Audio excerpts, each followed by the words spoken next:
Eu queria convidar você a abrir a sua Bíblia no Evangelho de João, capítulo 11.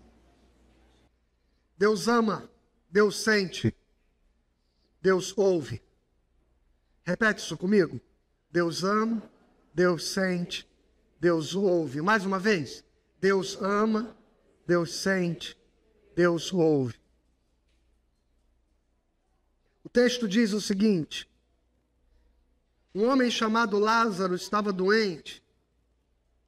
Ele era de Betânia, da aldeia de Maria e de sua irmã Marta. Esta Maria, cujo irmão Lázaro estava doente, era a mesma que ungiu o Senhor com perfume e lhe enxugou os pés com seus cabelos. Por isso as irmãs de Lázaro mandaram dizer a Jesus: aquele que o Senhor ama está doente. Ao receber a notícia, Jesus disse: essa doença não é para a morte, mas para a glória de Deus, a fim de que o Filho de Deus seja glorificado por meio dela. Ora, Jesus amava Marta e a irmã dela e também Lázaro. Quando soube que Lázaro estava doente, ainda se demorou 2 dias no lugar onde estava. Depois disse aos seus discípulos: vamos outra vez para a Judéia. Os discípulos disseram: mestre, ainda há pouco os judeus queriam apedrejá-lo e o Senhor quer voltar para lá.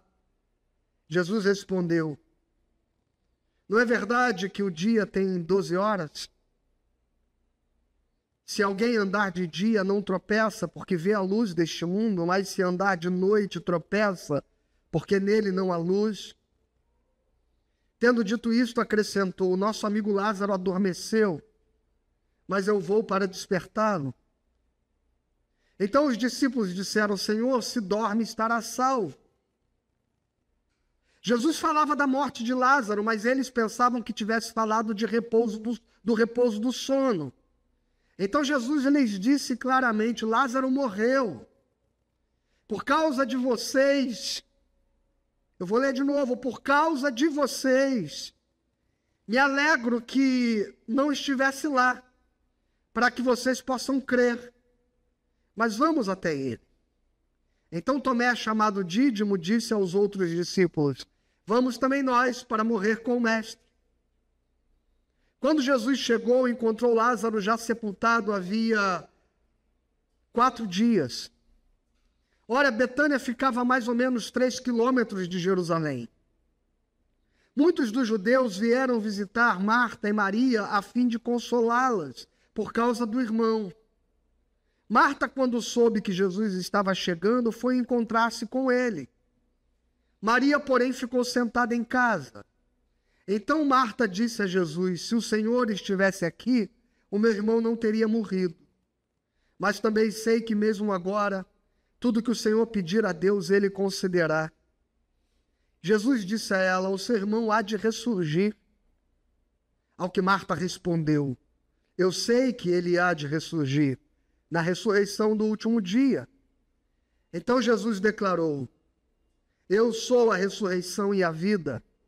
Quem crê em mim, ainda que morra, viverá. E todo que vive e crê em mim não morrerá eternamente. Você crê nisso? Marta respondeu: sim, Senhor.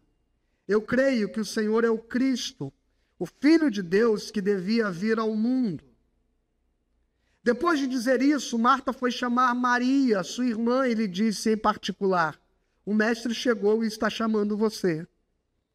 Quando Maria ouviu isso, levantou-se depressa e foi até ele, pois Jesus ainda não tinha entrado na aldeia, mas permanecia onde Marta o havia encontrado. Os judeus que estavam com Maria em casa e a consolavam, vendo-a levantar-se depressa e sair, seguiram-na, pensando que ela ia ao túmulo para chorar. Quando Maria chegou ao lugar onde Jesus estava, ao vê-lo, lançou-se aos seus pés, dizendo: se o Senhor estivesse aqui, o meu irmão não teria morrido.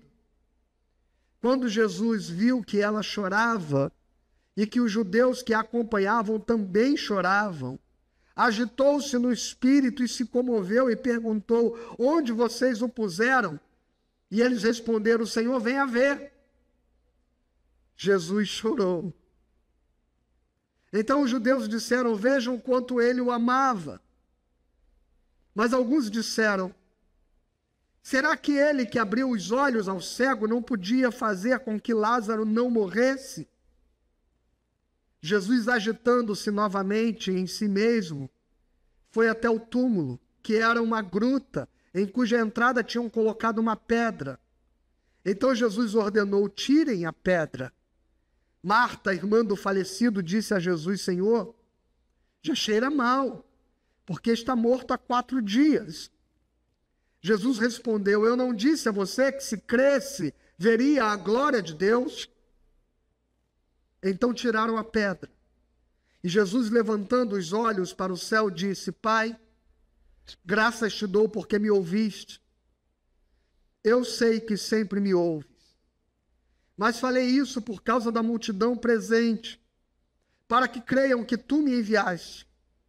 E depois de dizer isso, clamou em alta voz: Lázaro, venha para fora. Aquele que tinha morrido saiu, tendo os pés e as mãos amarrados com ataduras e o rosto envolto num lenço. Então Jesus lhes ordenou: desamarrem-no e deixem que ele vá. Pai, fala conosco pela tua palavra nesta manhã. Ministra com a autoridade do teu Espírito Santo sobre os nossos corações, no nome de Jesus. Amém. Como eu disse, é uma história conhecida, a ressurreição de Lázaro. É conhecida a frase tão repetida: quem crê em mim, ainda que morto, viverá, e quem vive e crê em mim não morrerá eternamente.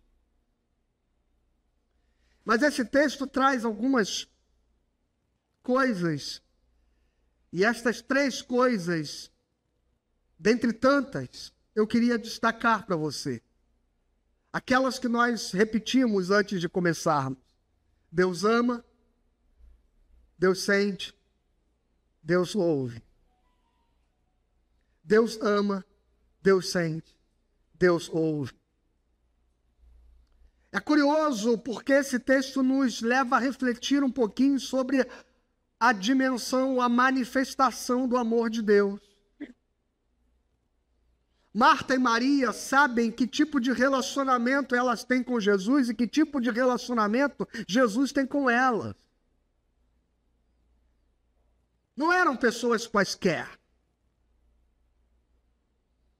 Era uma família na casa de quem Jesus se abrigava quando estava na Judéia, especialmente pela proximidade que a aldeia de Betânia tinha de Jerusalém.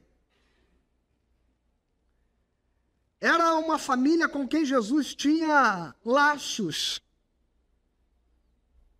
Maria, aquela que enxuga os pés de Jesus com seus cabelos,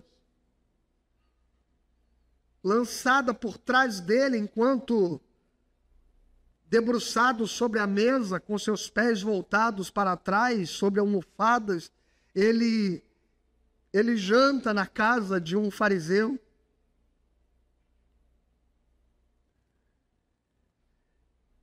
Maria, aquela que ele havia libertado de uma situação precária. Veja, nós fomos acostumados a adjetivar a Maria Madalena como sendo uma prostituta.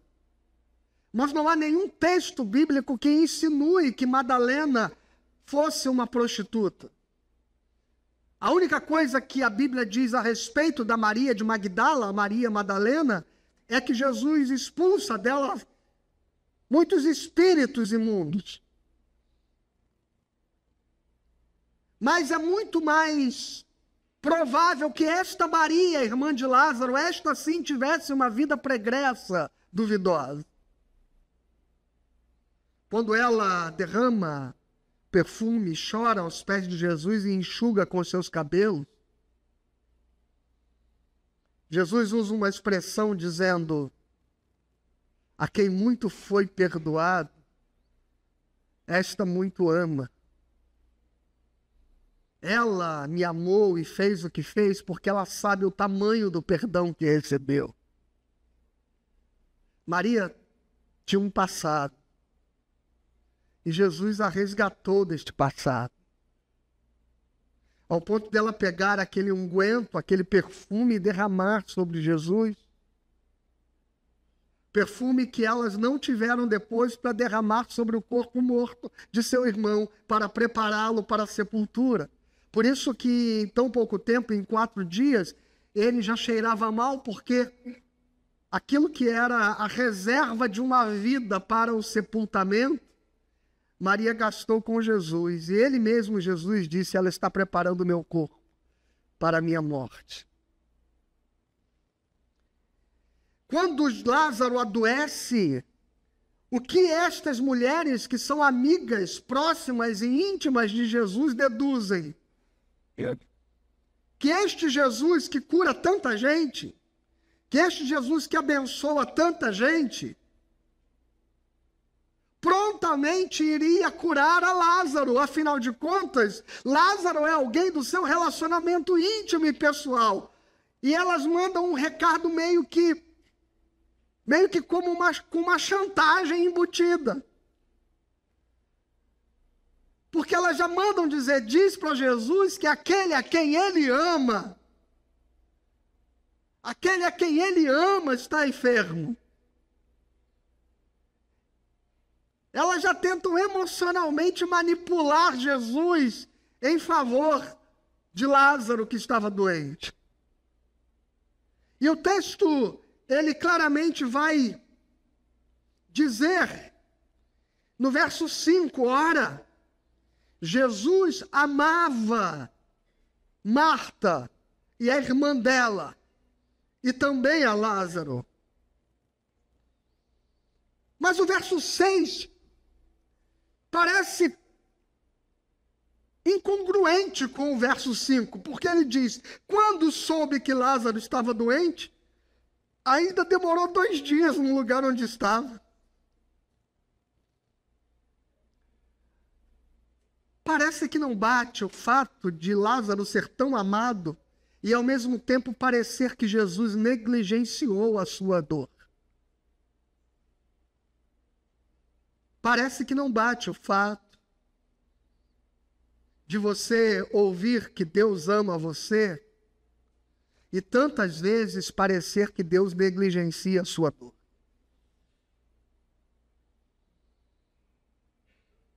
Que por mais que você esteja insistindo, clamando, implorando, ele demora a vir. Que amor é esse que parece abandonar? Que amor é esse que parece ignorar Lázaro? Que amor é esse de Jesus que não se apressa, que não corre, que não dá ao caso o senso de urgência que ele tinha? Mas não se esqueça, nós estamos aqui dizendo que Deus ama, Deus sente e Deus ouve. E o texto não mente, ele diz, Jesus amava Marta e Maria e amava Lázaro. E isto não é mentira. Mas por que ele não se apressou?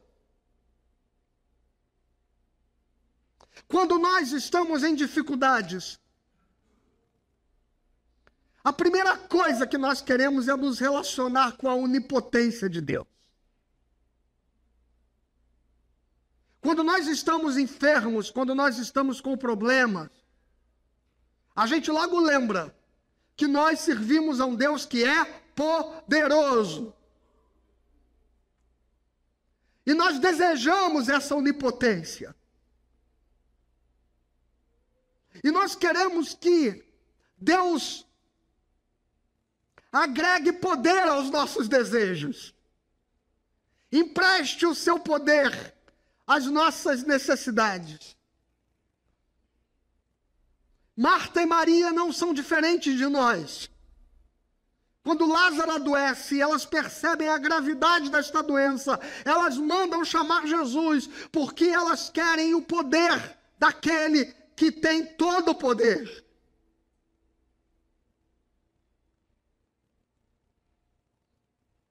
Mas, entretanto, nós precisamos aprender que o que pauta o nosso relacionamento com Deus e o modo como Deus se relaciona conosco não são os seus atributos.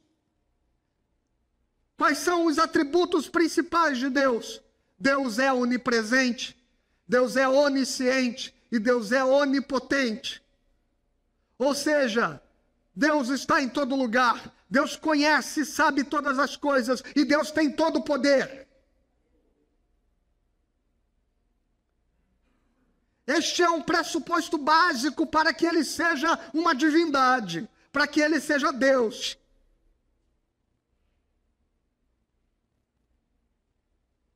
Mas se Deus fosse apenas aquilo que os seus atributos revelam, o que nos livraria de termos um ser soberano que agisse como um psicopata?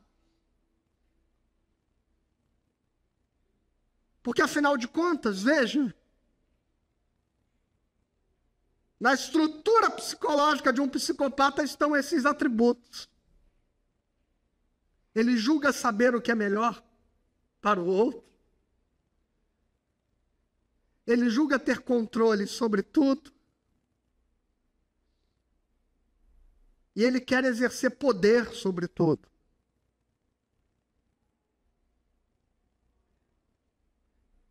Mas que bom que nós, ao nos relacionarmos com Deus, não nos relacionamos apenas com os seus atributos, mas nós nos relacionamos também com as suas virtudes e, sobretudo, com as suas virtudes. E as virtudes de Deus nos revelam que Ele é santo, que Ele é justo e que Ele é amoroso. E o que pauta o nosso relacionamento com Deus e o relacionamento de Deus conosco não são os atributos de onipresença, onisciência e onipotência. O que pauta o relacionamento de Deus conosco são as virtudes de amor, justiça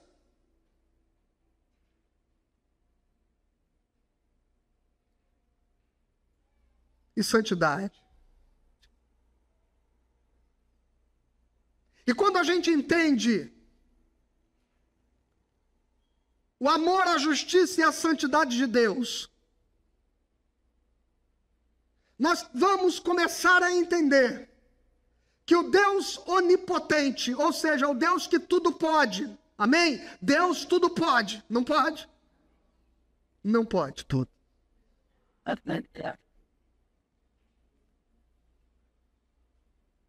Não pode tudo porque ele está limitado pelo seu amor, pela sua justiça e pela sua santidade.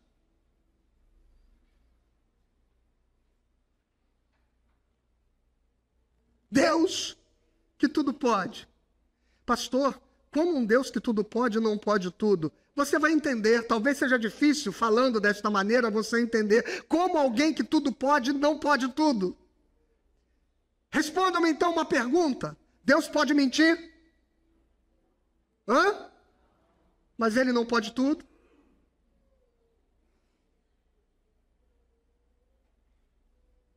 Então por que ele não pode mentir, sendo ele um ser que tudo pode? Porque ele está pautado, limitado pela sua santidade, pela sua justiça e pelo seu amor.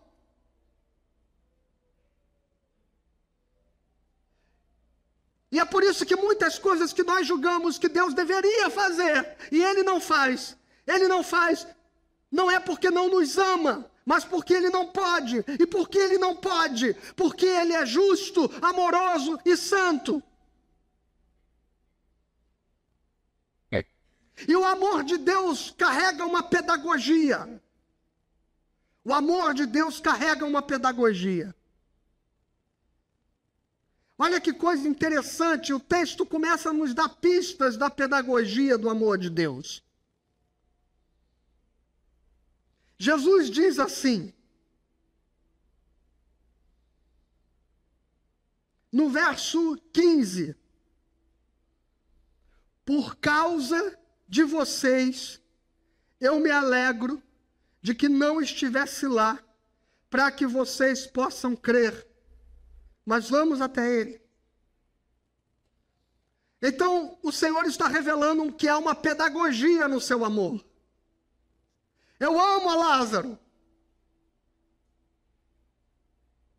Mas há um propósito maior na morte de Lázaro do que na sua cura.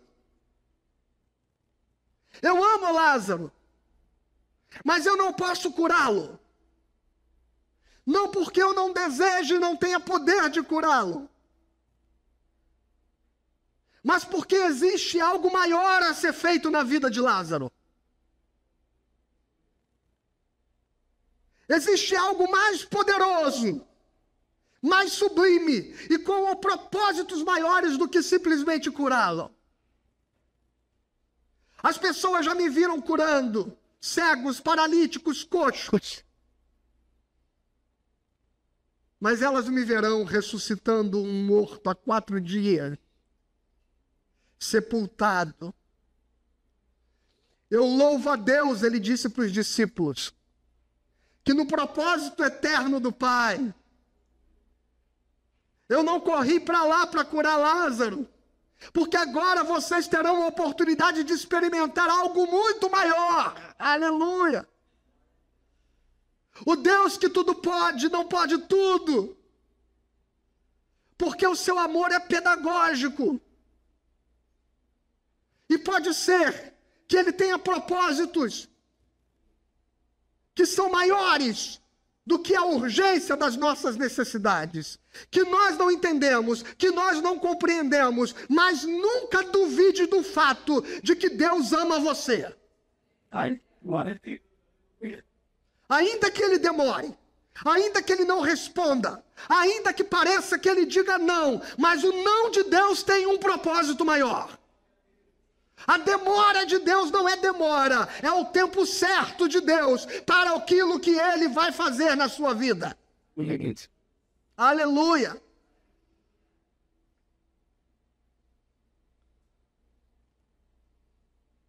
O amor de Deus é controverso, na medida em que no seu amor cabe o sofrimento. Pastor, mas um Deus que ama não deveria ter a capacidade de impedir o sofrimento.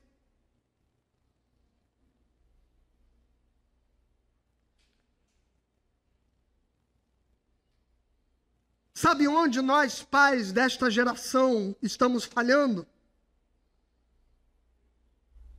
Na tentativa exagerada de tentar impedir que os nossos filhos sofram.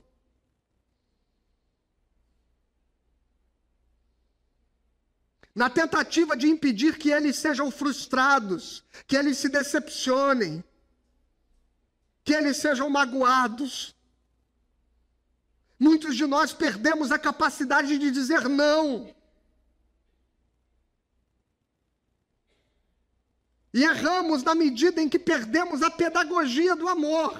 Porque o amor que ama, nele cabe sim o sofrimento, porque o sofrimento ensina.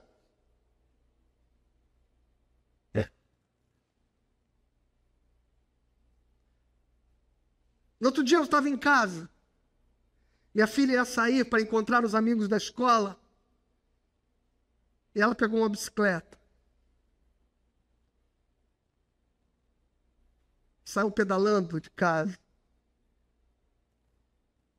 E eu fiquei, meu Deus, ela vai sozinha pedalando no meio desse trânsito, no meio dessas ruas agitadas de Jacarepaguá.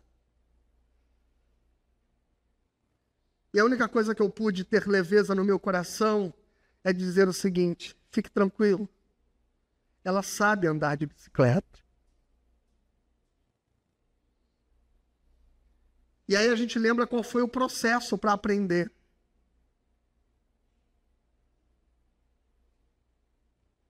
E este é o processo do amor pedagógico de Deus, muitas vezes.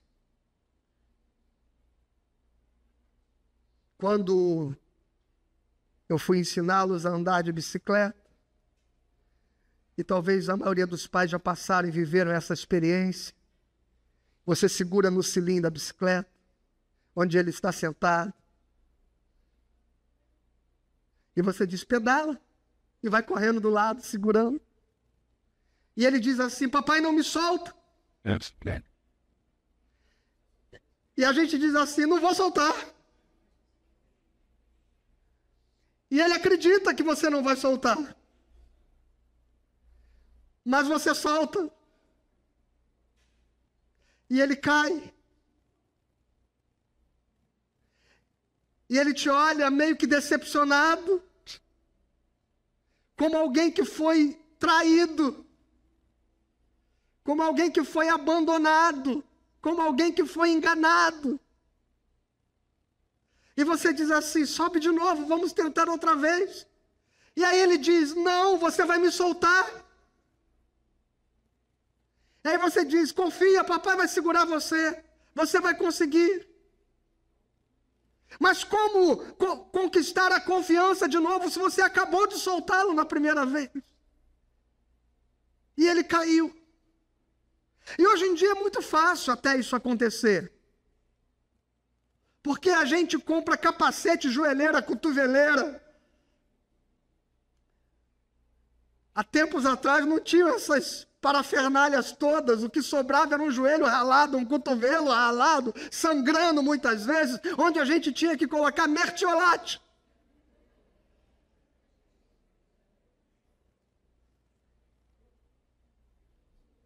E as crianças de hoje não fazem ideia o que era aquela pazinha perfuradinha. Encostando no machucado. Cheia de mertiolate.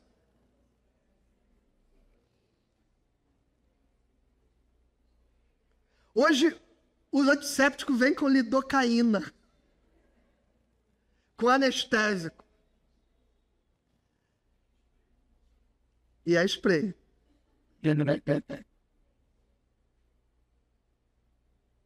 Mas você o convencia a tentar de novo. E você soltava de novo. E ele caía de novo. Até o momento que depois de muitas tentativas ele seguia. E por alguns instantes ele acreditava que estava pedalando com você segurando. Até que ele se dá conta que está sozinho. E você comemora. E ele comemora. E se celebra a vitória da conquista que não teria acontecido se o amor tivesse tentado impedi-lo de se machucar. O amor, para ser amor, precisa largar o selim. O amor, para ser amor, muitas vezes precisa deixar sofrer. Deixar cair, deixar chorar.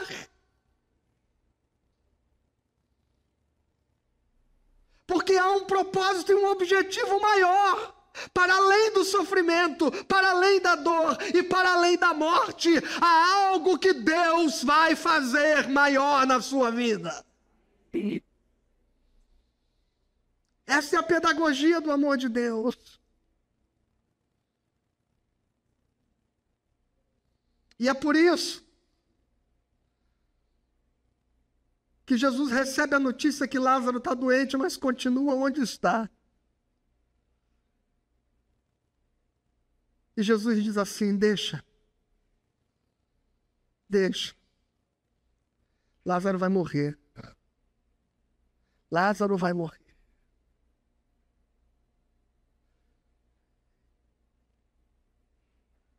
E você imagina Marta e Maria, se alguém tivesse contado para elas. Se alguém tivesse contado para elas assim, olha, eu queria dizer que a gente foi lá, deu o recado para Jesus. E ele continuou lá.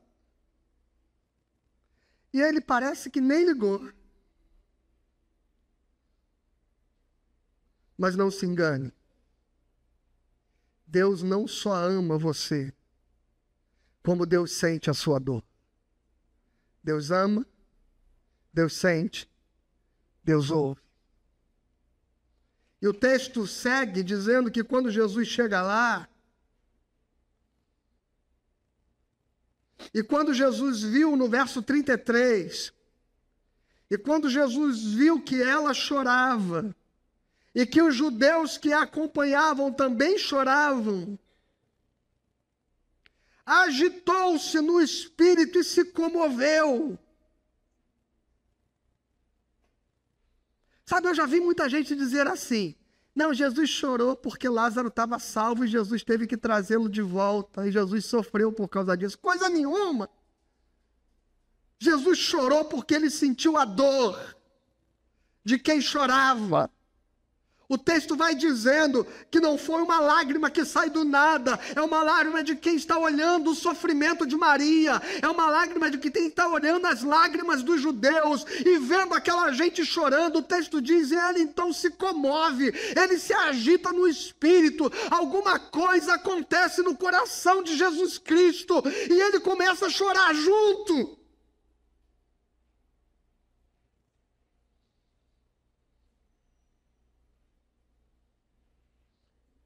E olha que ele sabia o que ia acontecer.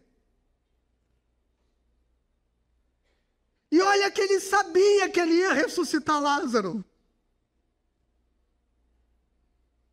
Mas um Deus que é onipotente, onisciente e onipresente não é indiferente.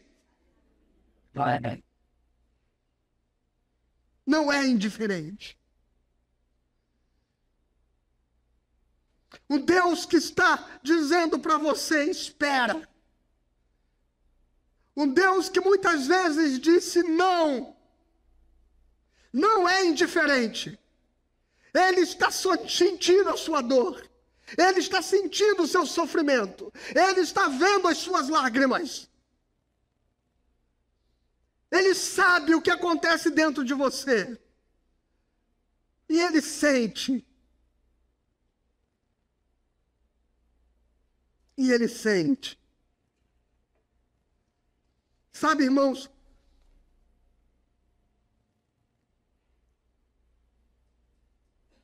eu já contei essa história aqui dezenas de vezes. Quando aquele menino estava enforcado num campo de concentração nazista, e o seu corpo se debatia pendurado na forca. E alguém que assistia aquela cena dantesca disse para alguém ao seu lado: onde é que está Deus numa hora dessa?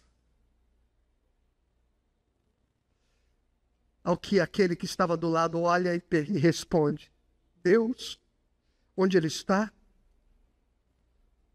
Deus está ali, pendurado naquela forca. O Deus onipotente, onipresente, onisciente, ele se fez carne e habitou entre nós. E ele sente as nossas dores. E ele sente as nossas tentações. E ele sente as nossas provações. E ele experimenta as nossas fraquezas. E ele experimenta as nossas limitações.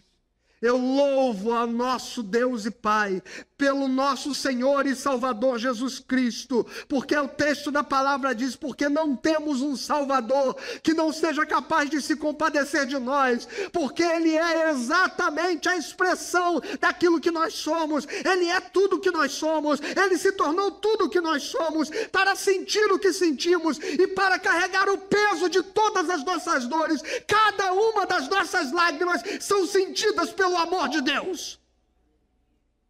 Deus não é indiferente.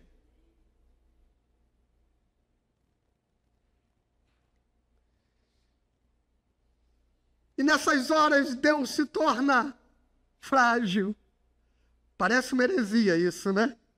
Parece uma heresia dizer, nestas horas Deus se torna frágil. Talvez seja isso que o salmista disse quando dizia: a um coração contrito e quebrantado tu não resistirás. Ou seja, Deus não resiste. O Deus que tudo pode não resiste. Ele é tocado pelo coração quebrantado e contrito, pelas lágrimas, pela dor, pelo sofrimento humano.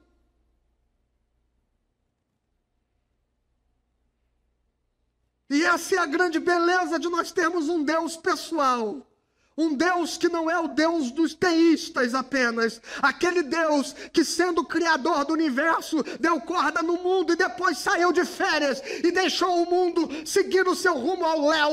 Não, o nosso Deus é o Deus que caminha passo a passo a nossa história. Passo a passo a nossa dor.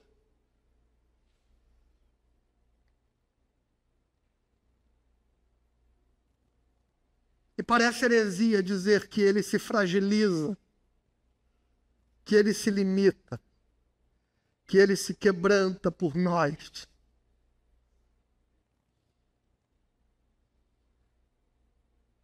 Por isso que me comove o texto de Rubem Alves, este homem profundo, saudoso Rubem Alves, que foi excluído desta nossa igreja presbiteriana do Brasil por ser considerado um pensamento dissonante.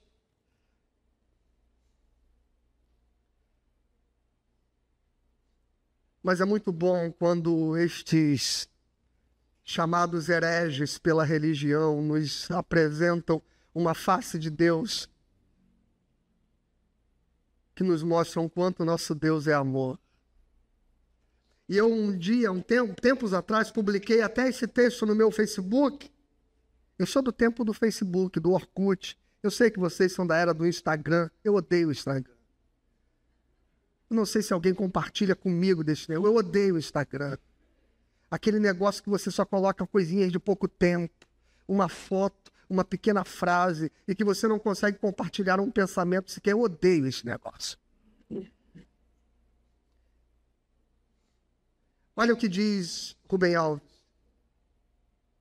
Também nos momentos de tristeza, escuta, também nos momentos de tristeza queríamos que o sofrimento passasse. Será que não ouvimos o universo inteiro gemendo? Coisa oprimida, ofegante, suspiro. Tudo podia ser tão belo. E Deus, veja, irmãos, Deus também geme, diz Rubem Alves, com gemidos profundos demais para as palavras.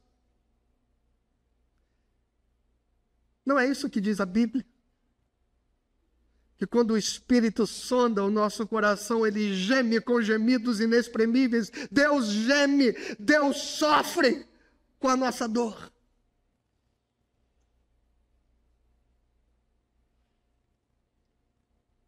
Com gemidos profundos demais para as palavras, impotente, crucificado.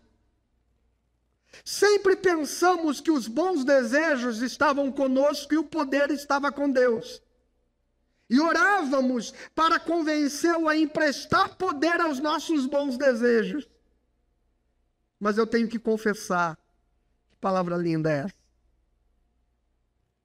Não posso amar um Deus assim. Olha a coragem do Rubem Alves. Eu não posso amar um Deus assim. Prefiro um Deus mais fraco, crucificado, mas que ame com mais intensidade do que eu mesmo.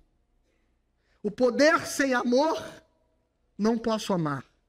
Mas o amor sem poder, a este eu poderei emprestar o pouco poder que tenho, meu próprio corpo, minha vida, nos momentos de tristeza, invoco o nome de Deus e ouço os seus gemidos, o que me diz que não estou sozinho, e ouço também o meu nome, como se ele orasse a mim e me chamasse. Olha, irmãos, que coisa profunda.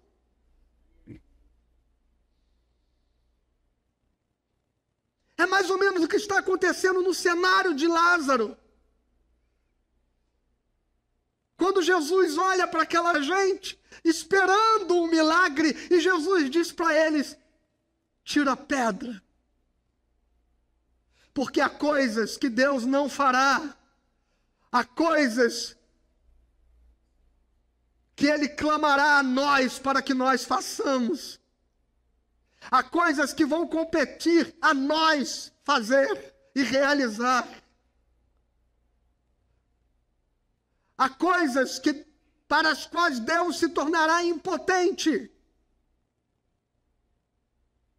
Há coisas para as quais Deus se tornará impotente, crucificado. E como disse Rubem Alves, e pedirá de nós que nós emprestemos a Ele o nosso poder de agir. Há coisas que você ora para que aconteçam na sua família, para as quais Deus está impotente. E é você que deve ser instrumento da transformação e da mudança. Há coisas que você deseja que mude na sua vida, e para estas coisas Deus está impotente. Ele não pode, ainda que seja onipotente. Mas Ele está impotente diante de coisas que você precisa fazer. Porque o seu amor, a sua santidade e a sua justiça o limitam. É como se Deus tivesse uma voz de consciência, veja, mais uma heresia, né? Se Deus tivesse uma voz de consciência, essa voz diria a Deus: não faça por ele, porque se você fizer, corre o risco de corrompê-lo. Não faça pelo seu filho determinadas coisas, as quais, se você fizer, corre o risco de corrompê-lo. E você terá que ter coragem de dizer não. Não. Ontem meu filho mandou uma mensagem para mim. Foi ontem? Foi anteontem. E ele disse: olha só, de novo não tem comida em casa.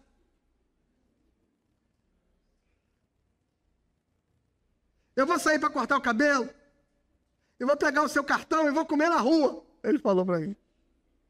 E eu disse assim: não vai não.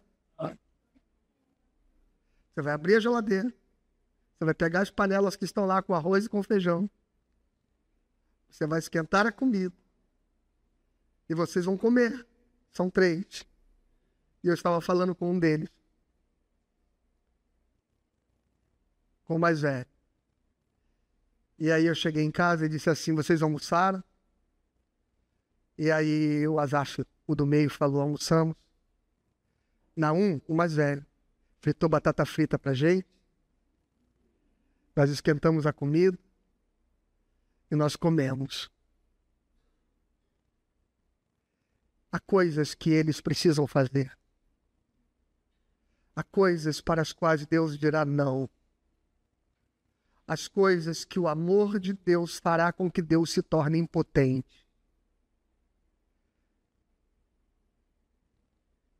Que Ele demore. Que Ele não haja. Que Ele não faça. Porque Ele vai dizer a você que é a sua vez.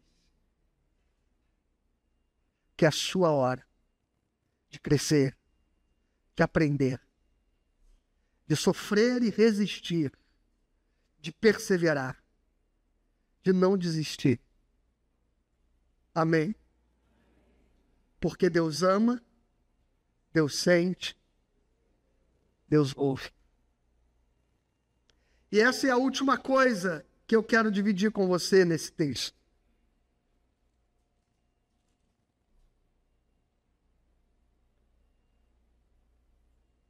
No verso 41, então tiraram a pedra. E Jesus, levantando os olhos para o céu, disse: Pai, graças te dou, porque me ouviste. Lê comigo 42. Eu sei que sempre me ouves. Repete. Eu sei. Me ouve. Deus sempre ouve as orações. Deus sempre ouve as orações. Não é isso que Jesus disse? Mas eu sei o que você está pensando agora. Você está dizendo assim: mas era Jesus, pastor. Mas era Jesus orando. É claro que Deus ouve Jesus orando. Deixa eu dizer uma coisa para você. Eu não sei se isso vai ser novidade. Deus só ouve quando é Jesus orando. Deus nunca ouve quando é você orando.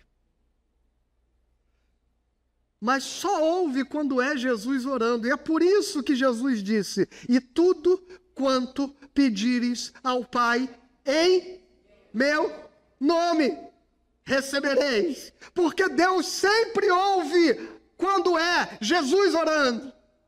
Quando é em nome de Jesus. Deus ama, Deus sente, Deus ouve. E Ele só ouve porque é Jesus Cristo que é o nosso intercessor. E Ele só ouve porque é Jesus Cristo que é o nosso mediador.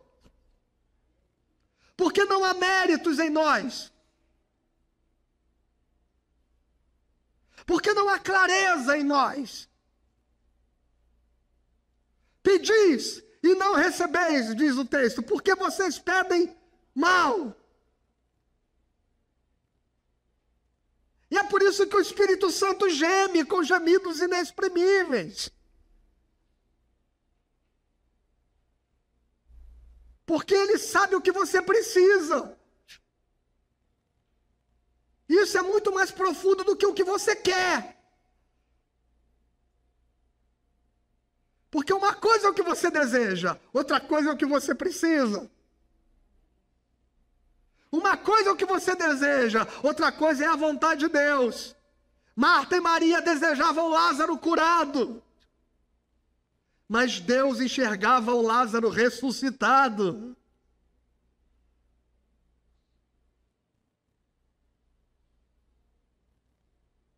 E quando a oração não corresponde ao objetivo de Deus, você pode orar o quanto você quiser, você não vai mudar a vontade de Deus. A pedir, pedir, bater, bater. Eu vou insistir até Deus ouvir. Você não vai mudar a vontade de Deus. Então eu não devo insistir em oração, pastor? Deve insistir em oração, para que você experimente o poder do Espírito Santo mudando a sua vontade. Aleluia. Quando oramos, Deus nos muda. Não é Deus que muda quando oramos, somos nós que mudamos. Mas o que eu gosto desse texto é que ele diz: graças te dou porque sempre me ouves. Sempre me ouves. E aqui tem uma coisa profunda, irmãos. Todas as tuas orações, mesmo aquelas onde você fez pedidos errados, mas você tinha motivações legítimas e verdadeiras, todas as suas orações serão respondidas. A questão é se nós estamos preparados para orações que são respondidas para além da vida. O texto de Lázaro nos ensina que há orações que serão respondidas para além da vida, ou para além da morte. Há respostas de Deus que só virão para além da morte. Quem crê em mim, ainda que morto, viverá. Aleluia! Todos os seus desejos, anseios, sedes, fomes, necessidades, angústias, dores, sofrimentos, medos, tudo isso será respondido plenamente quando Deus eternizar você. Aleluia! Esteja pronto, irmãos. Porque nem sempre o não de Deus é um não. Muitas vezes o não de Deus é um não agora, não neste momento. Mas mesmo quando a vida acaba, o propósito de Deus ainda pode se manifestar e há de se revelar para você. Há uma resposta que está para além do tempo. Há uma resposta que está para além da vida, uma resposta que está para além da morte. Não reduza o amor de Deus por você. Não reduza o sentimento, a sensibilidade, a empatia de Deus por você a este momento temporal. Não reduza o amor de Deus para você. Nesta vida nós teremos perdas, nestas vidas nós teremos despedidas, nesta vida nós teremos sofrimento, nesta vida nós teremos luto, mas aquele que crê em mim, ainda que morto, viverá. Há um poder que age para além da vida, para além do tempo e para além da história. Todas as suas orações serão respondidas. Mas não espere que todas sejam respondidas no tempo, porque pode ser que boa parte delas seja respondida fora do tempo. Então, creia que Deus ama, Deus sente e Deus ouve. Que Deus abençoe você em nome de Jesus.